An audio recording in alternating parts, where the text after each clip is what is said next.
Well, I want to thank Leslie for inviting me today. I have usually, for the first time, for a long time, I've been in Scotland for 2 weeks in a row. Most of the time, I'm gone. I'm not here. Well, today, I'm going to take you to my journey, the journey of my story, my life story. And then from there, we're going to do an exercise at the end. How that feel? Yay! Thank you so much. I want to sit down. Perimenopause, please. Let's go. Well, my name is Debora Kayembe. I was born in the Democratic Republic of Congo, the nation that is known around the world as the world rape country for women and children. Every 4 minutes, a child is raped in DRC. And every hour, a woman is raped in DRC.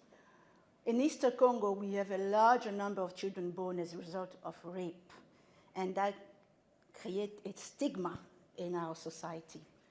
But my story began in 1975, when my country, the Democratic Republic of Congo, was called Zaire. And it's very famous of the fight between Muhammad Ali and George Foreman. That fight happened in Kinshasa, that year, the year I was born. It was a rich country, well respected around the world. And at my birth, my father called me fortune, meaning feza, money. He was one of the first intellectuals who went to Germany to study after the independence. And he was polygamic. He has 2 wives. My mother was the first. He was the second. He has 2 wives. My mother was the first wife. But he was a prince of a tribal leader. As a tribal leader, it was forbidden for him to marry a woman who was not Congolese. So the family decided to give him another woman. So he became polygamic because of traditions. My mother was from Zambia. The 2 women used to fight every day. They could fight, they would fight badly. I was 2 years old when my youngest brother died on his coat because my mother and the other woman were fighting, and my brother died. As a result, the family decided of my father to let go both women. He need to start fresh because they killed someone from the family. It was a crime to kill a future heir of the tribe. So my mother left, and I was left alone with Dad. I was only 2 years old. So my dad took care of me. The first year, the second year, the third year, he eventually found another woman who wanted nothing else in the house than her husband.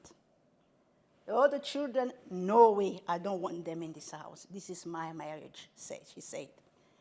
So I had a childhood of abuse, a very difficult upbringing. I was on my own with Dad. Then the younger sister to my father came and said, I'll take my niece with me. So because I have only one girl living with me, so my niece will go with my girl. I brought them up together. So I leave my parents then, which I never met until they passed away. So I was brought up by my aunt and her family. The first years of my upbringing was good. It was far better than being with my stepmother, who was very, very unkind to me. But more I was growing, more the different stuffing, the difference between the 2 girls in the house. There was one privilege and one underprivilege. That was me. So in the morning, I'll do all the chores in the house, all the chores. And when the electricity goes off, this is the time I find a little candle, and I start reading. But for that harsh time of being brought up as a child, I was always the best student in my class, always the first. Although at home, I never had the support to study. So we went this way until we went to university. And my uncle, the husband of my aunt, says, I don't have enough money to educate all the children. From now on, the girls will not go to school anymore. Only the boys will go to school. The girls will stay home. So me and my cousin, we said, okay, they're still giving us, money pocket. You can get your money pocket, but when you count this money pocket, you can at least make 3 days per week to still going to university. So we decided to put our money together and continue to, to study at university. Until someone discovered that and then tell my uncle, said, your girl's still going to university. Do you know that? So the following day, our father called us and said, are you still going to university? And we said, yes, we're still going to university. From now on, I'm the one who's going to take you to university, nobody else. So why? At that time, I could not understand, but later on, I understood that there was a problem of stereotyping girls going further in education in our countries. So if you go to university, you go to high school, you complete the high school, you're well enough to find a husband, then the girl who goes further in education and completing university study. But I went to law school. And at law school, I was a brilliant student. And I was doing as good as I could do every time at home as well as at university. This is me finishing university. So there was a restriction at that time, but the country was about to follow in civil war. And the restriction was all the girls who studied from this year and this year will not go to practice law at the bar, at the National Bar in Kinshasa. They have to go to, like you are in London, but you have to go to Manchester, but not in London. The girls are not going to access to that. It was just meant to discourage the girl to go further in the professional life. But and then I challenged my parents. I said, I will go. I'll go to the bar. So at that time, no girls was becoming a lawyer, spending the 2 years of internship, but I decided to go, and I went anyway, sleeping outside sometime, but continuing with my training. 2 years after, I qualified as a lawyer. I was the youngest lawyer in the whole history of my country at that time. So, life continued. Then, one day, I am home, well protected, with my uncle becoming wealthy. One day, I went to do a research in the slum of Kinshasa. And I get there, I found a child of around 3-4 years old, crying. The child was crying, was not stopping crying at all. And I asked the mother, why is the child crying, but he hasn't eaten anything for 3 days? And I said, this child did not have any food to eat. Well, I realized at my home, since we have difficulty with our banks, Dad used to put money in the toilet. So I ran back home, I took the money from the toilet, and I went to give to that lady. And I said, I'll come here to visit your son as long as you find a job. And once you find a job, then I'll disappear in your life. This is the calling for me for human rights. I was 19 years old when I began. So I went to the bar, and I started doing my work as a human rights lawyer until the war. The country wanted a different stage where the killing started. There is a very well-known massacre in the UN report in the Congo called the massacre of Makobola.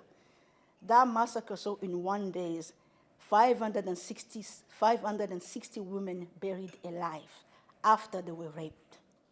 So at that time, I was an intern at the UN. So before even I became an intern at the UN, I was still doing my work of human rights in the country. Well, I went to visit a leprosy. In the Congo, if you are a leper, they put you in a place that you're not in contact with other people. And they say, it's forbidden for you to go there. But I went there throughout my work as a human rights lawyer, a human rights activist. At that day, I was walked down and I stumbled into a dead body. It was a naked girl, and she was killed by the military from the presidential guard. But then the news was in the UN saying that there are killings in Kinshasa, in the capital, of young girls, but the UN still not able to find the proof of it. But that day, I found the body. I took the phone, my camera, I took the picture, and I ran to the UN office. I knocked at the door. Hello, open the door. I have the proof. This is the girl they killed yesterday. And the UN director saw the picture. Where did you find this? I found the girl, I found the body. And that gave me access to go to the UN to do the internship there. So I was one of the first girls in the Congo to go to the UN, the Security Council office in Kinshasa. So it gave me many opportunities to discover what was wrong in my country and how bad the massacre was going while no one was talking it into the media. It was hidden. So when the conversation started with trying to make peace in the country, the peace talk started. Nelson Mandela was the one who called for those peace talk. I was also invited to attend this peace talk. I was 26 years old. At that time, I remember seeing Madiba. I remember that day. We started the meeting talking, and Madiba goes outside. You saw people outside. Come inside, we're going to start now. Come inside, we're going to start. You are going to talk until we find the peace. I look at him, I say, wow, look at the way he called out the people to discuss peace. And then when we had 3 weeks of discussion, the peace agreement was signed. And me, as a girl of 26 years old, I was appointed as special envoy of the president of the Human Rights Commission in DRC. 26 years old. I mean, the whole country was, how can she manage to do that? You know? And then I told the president, you know, when I was in the UN, I saw the story of Makobola. Perhaps we should look away to get to the Eastern Congo and to investigate what was happening there. So we managed to get it. We went to the UN. We traveled to Uganda. We went inside the Congo because the country was divided in two, and we started our investigation. And during the investigation, at the time I heard everything I could hear, the conclusion was the war in Eastern Congo was the doing of the government in Kinshasa. So with my youth, my strength, I made a terrible mistake to call a newspaper to say, I know who's running the war in Eastern Congo. It's the president. And the news went to the ear of people who were supportive of the president. At the minute I landed in Kinshasa, I was kidnapped. Tortured for 7 days. Severely tortured. And for somehow, I don't know how, I managed to leave the place of torture. And a group of young men took me to a transportation. I left my country, leaving behind my husband. When I arrived in Angola, because I went on the track, they said, we need to do a checking on you to check if you are well enough to travel, because it's going to be a very difficult journey for you. At that time, then the diagnosis, I was 2 months pregnant. So I went through torture being pregnant. So I stayed in Angola getting some strength, and from Angola, we took a plane to Morocco. I stayed in Morocco in Marrakesh over 6 months. There was only a midwife who was taking care of me. I was in contact with anyone. And the news was saying, the Belgium have received information. If you arrive in Belgium, they will send you back to the Congo. If you go to France, they send you back to the Congo. The only way we can have you alive is to send you to the UK. Because at that time, Tony Blair had problems with the president of the Congo. You can go to the UK. I arrived in the UK on the 25th of February, 2005. I was 7 months pregnant. I was thin. I wasn't speaking any English. And in my pocket, 20 euro. I didn't even know in this country you use pounds. So this is me at the airport. The agent who helped me to travel, they leave me behind. They said, this is the UK, you are safe now, good luck. And they just disappear at King Cross Station. I had my bags, I get to the stairs, and then I asked somebody, they asked me to go to Credon. Credon. And the guy at London, King Cross, was so kind. He takes the map, but I don't understand any English. I look at him talking, and the minute after that, I'm starting crying. I was just crying. I went outside King Cross Station, I stand into my bag, and I was just crying and crying. And there was a lady who came and looked at me, and she said, oh my God, she's pregnant. And the police came, and the police was saying, asylum, asylum. But I don't know what is asylum. For me, it's refugee, which is in French, refugee. And then, asylum, what is this asylum? And then They put me on the van, they leave me, it was on a Friday.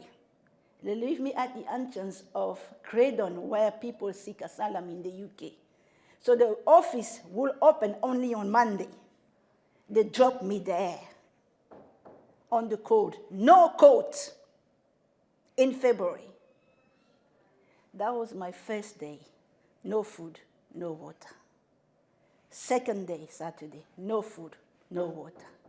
Sunday, no food, no water. Monday, I can barely feel my foot. I can barely feel my hands. I was just there. And people start coming around. And then the other police officer came. There was a man who saw me and then talked to the police officer. Like he was saying, this woman is in bad shape. You have to take her away from here. She's in bad shape. And the police officer came and then, asylum, asylum. I just look at them. The police officer then say, are you a refugee? And I said, yes. And that time then they will hold me on their hands and they turn me around. I was in the wrong place actually. That was a European place. So I have to go to the asylum seekers place. And there was already a long queue. And then they put me on that queue. But many people there were saying, let this lady pass, let this lady pass. And I was on the top, and then at the entrance, the guy at the immigration looked at me and said, oh, darling, the elevator is not working. You have to take the stairs. Level 6. I mean, every time there was camera. Every time I was I was just crying, stop crying. At that time, I arrived at the door was open, and the caseworker actually came and grabbed me. He grabbed me like this. And then he was strange. He has long blue hair like this. And I looked at him and said, long blue hair? Where did they find the blue hair, this guy? It was just, everything for me was quite new, never seen before. And I started being interrogated for 10 hours. I was received at 8 a.m., and then I was being interrogated until 6 p.m. in the evening, just like a thief, And then by my exertion, they called Mayday Hospital Ambulance. I went to Mayday Hospital Ambulance, hospital, and I stayed there for 3 weeks. After then, they sent me to the north of England, Blackburn with Darwen, where the MP was Jack Straw. Jack Straw knew the story of DRC very well, among all the politicians in the UK at that time. So with the time, I started learning to go to study English. And then one evening, I was invited to attend Seroptimus International, a group of women, just like you here. I told them my story. 2 ladies in the room stood, and they said, one said, I'm going to accompany her for everything she wants to go to do shopping. I have a car, I'm retired, I'll help you to do your shopping. Or you come to my family, every time you need to go out, I'll come and get you. So there was 3 women in the room who decided to support me all that time. So this woman was just incredible, because at the birth of my daughter, the first woman became a godmother. My son, the second woman, became the godmother. It was just an environment that was fantastically for me to recover for everything I've been through. Although it wasn't enough, because as a person, I went through torture. And the most incredible thing I discovered in this country was the joy you have in this country, the National Health Services. They took care of me. They took care of my health, physical and mental health. I had used counseling every single week for 8 years. I was just being on counseling without no stop counseling. And I had fantastic GPs, because the first GP were a couple from India. And they came in the UK as asylum seekers, so they knew the problem I had. Until I was still in England, when my husband joined me, domestic violence began. I faced the most horrible domestic abuse in the marriage while I was an asylum seeker. I remember one evening, he beat me until my face was swollen, and I couldn't call anyone to help me because I was an asylum seeker. When that evening, I said, it's enough. I called the police, and the police came, and they told me, one police officer said to me, both of you, you don't have the right to stay in the country. The least they can do for you is to take the children away. You need to learn to live with him in the house. Until you get your paper, then you can separate. But now you need to learn to live with him in the house. This is a country where I have no father, no mother, no sister. I have no job. This is the reality of women coming from other parts of the world and trying to settle here. For 2 years, I live in a house facing domestic violence in a level that you could never imagine. And then at the end of that time, we were granted refugee in the country. I said to him, you are now free to find an appropriate woman that you think that I'm not worth of. You can go and leave me alone. He eventually left home, and I stayed with the 2 children. Sophie was 2, Ian was 11 months. This is me with 2 small children. And after he departed and I was granted asylum, I said, I need to fight for myself. I need to survive. So I returned to doing my job as a human rights campaigner by going to places all over England, telling my stories, the things I haven't seen. And then I decided to qualify as a solicitor because the program was very different. When I applied for my training at the Law Society of London, my application was rejected. It was clearly stated, your education is not recognized in the UK. But there was a little line down below that. However, your education qualification is an equivalent of an higher diploma in Scotland. And I say, Scotland? Where is Scotland? I drop into my computer. William Wallace. I know this guy, I know this guy, I know this guy. I learned about Scotland, I learned about everything I learned. And I said, okay, let's put an application to the Law Society of Scotland in Edinburgh. 4 weeks later, the Law Society in Edinburgh said, you are welcome to come to qualify in Scotland, but you need to move to Edinburgh. What do I have? 2 small children, and a divorce that was catastrophic. And that time we were only separated. I was asking for a divorce, and he was denying me my divorce. So I took the children into the van, and the taxi driver, we drove from the northern England to Scotland. Now we're on the crossing road of Scotland. And we pass, I see the banner, welcome to Scotland, the land of the brave. I tell the driver, stop, stop, stop, stop, stop. I get off the car with my children, my daughter very curious, Mom, what's that say? It says, welcome to Scotland, the land of the brave. I'm one of them. Let's go.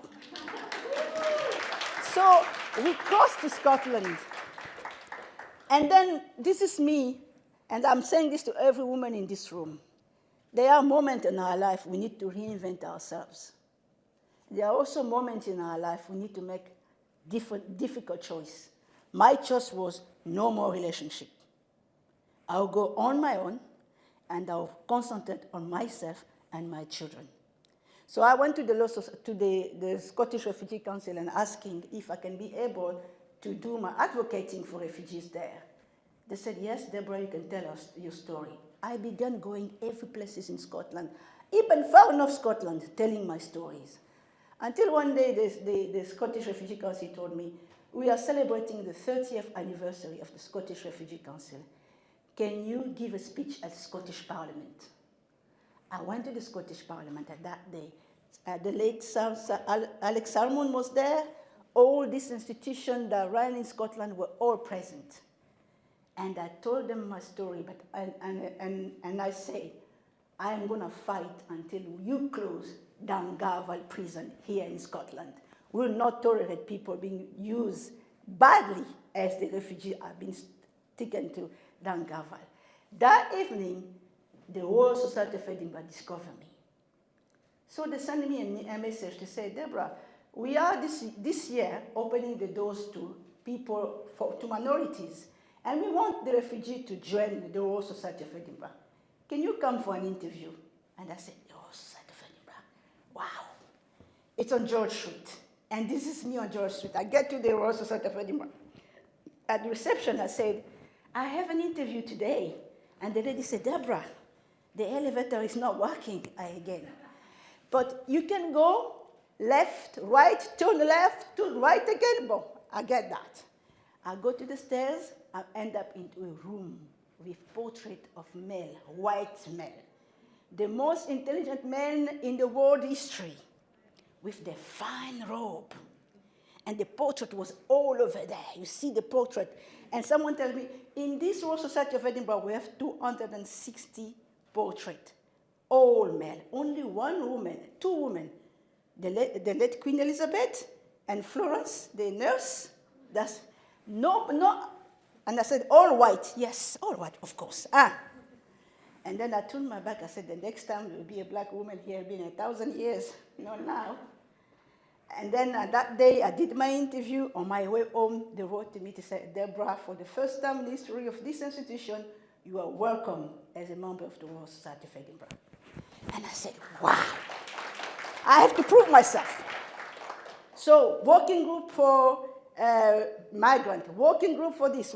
I will work at the Royal Society of Edinburgh every week, every evening, bringing all my intelligence until one that you will be presented at the Royal Society of Edinburgh. I said, what?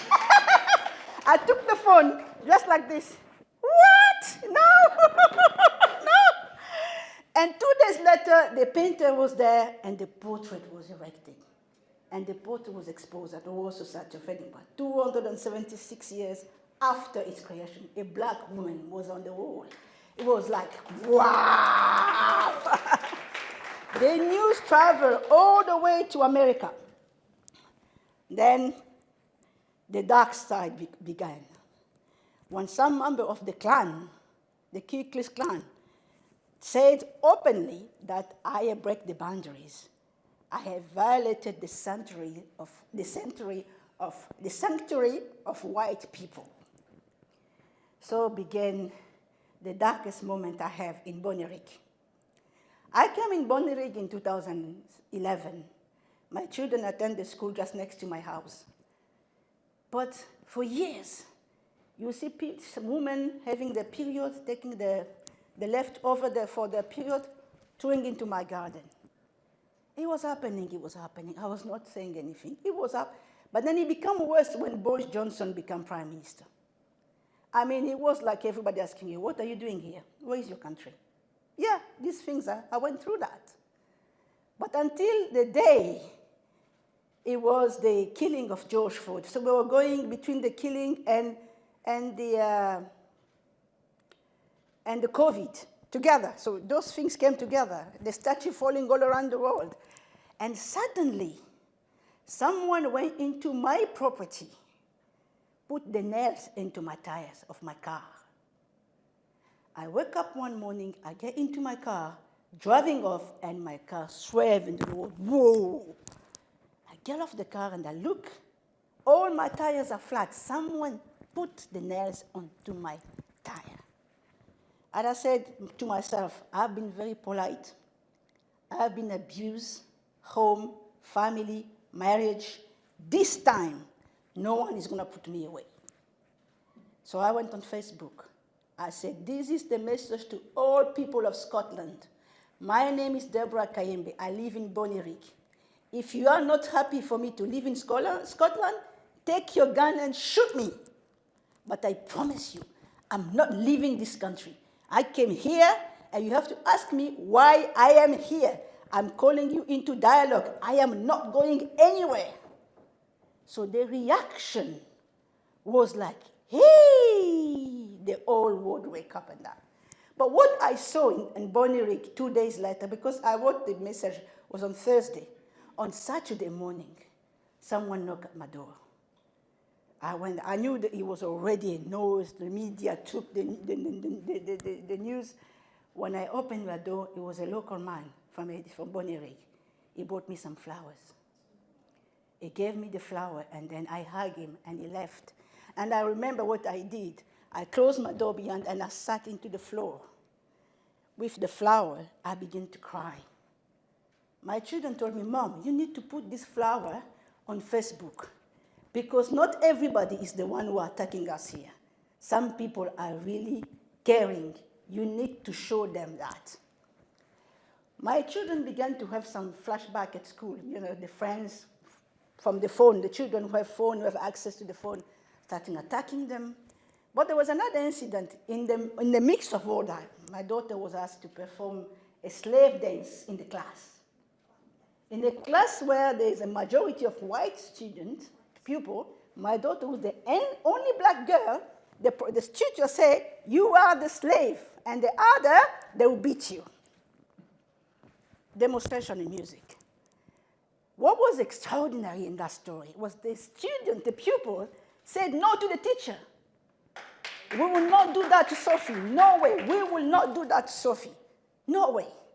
And Sophie, the school called me before and said to me, there was an incident at school. We apologize for that. What incident? Nobody told me what was happening until Sophie came herself to tell me. I called the police. At that time, my house was really looked after by the police. I called the police and said, listen, you see what I've done to my daughter? I'm going to go ahead and petition for an anti-racist education in Scotland. We are in the middle of COVID. I made the petition, and the petition was accepted in Parliament. That is the process that started back in 2021 to change the education system in Scotland about racism. I am the one who petitioned for that. So we are advancing, and we are advancing, until one day, still this phone here, a message came in. Debora, we send you, we want your email because the University of Edinburgh would like to talk to you. I said, University of Edinburgh? What did I have to do with me? I said, because of your recent campaign, the Freedom Walk campaign, which has started after everything happened, it was to promote community harmony. And I said, I gave them my email, and the following morning I received an email from the university management saying that the rector of the University of Edinburgh is about to finish his mandate, and we would like very much for you to become the next rector of the University of Edinburgh. Oh, crap. Oh, crap. And then I said, I called my mentor at the Royal Society of Edinburgh. I said, did you see what they sent to me today at the University of Edinburgh? I said, Debora, in my knowledge, this university exists for 437 years. There's only been 3 women as rector. But black person, never. I've never heard about that. And I said, but this is not the problem, you're looking for me again. Yeah? It was easy for me to be quiet. I said, Debora, let's see what's going to happen to that. So when they called me, we went to the meeting, and I said, why did you choose me?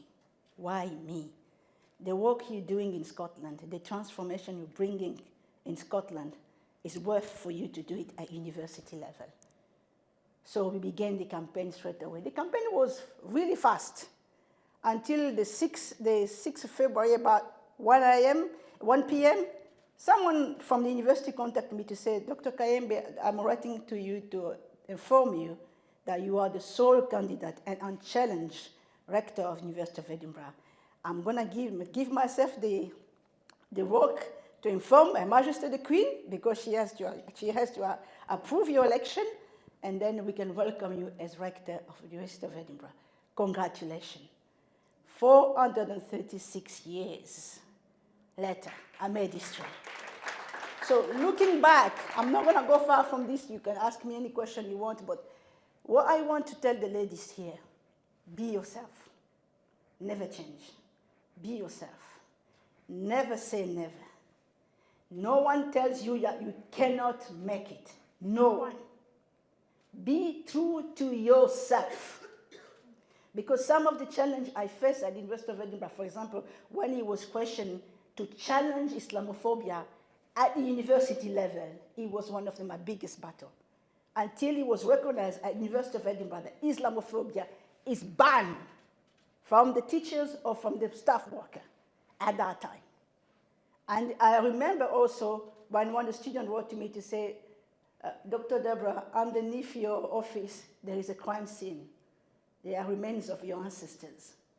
I said, remains of my ancestors? There are scrolls of your ancestors underneath your office, Edinburgh University. And I remember talking to management and saying, open the vote. I opened the vote, and I found my ancestor remains there, scrolls of them, more than 700 scrolls. And the idea of those scrolls to come to Edinburgh University was to prove black people are inferior to white people. And I said to them that they opened the windows. I told my ancestor, go home, go free. That's it. There are so many things I discovered when I was rector in Bayuni. The inequality, the gap pay, the privilege, the underprivileged, all these things I've learned from that journey. So we are going to stop here because we have an exercise, okay? And then the exercise is very, very much about what Sharon did to us this morning. We are going to move like in my country. Yeah? We are going to move the way we move in my country. This one, Anglophone, whether you are English speaking or French speaking, move. We're together here to celebrate peace and love. Yeah. Yeah.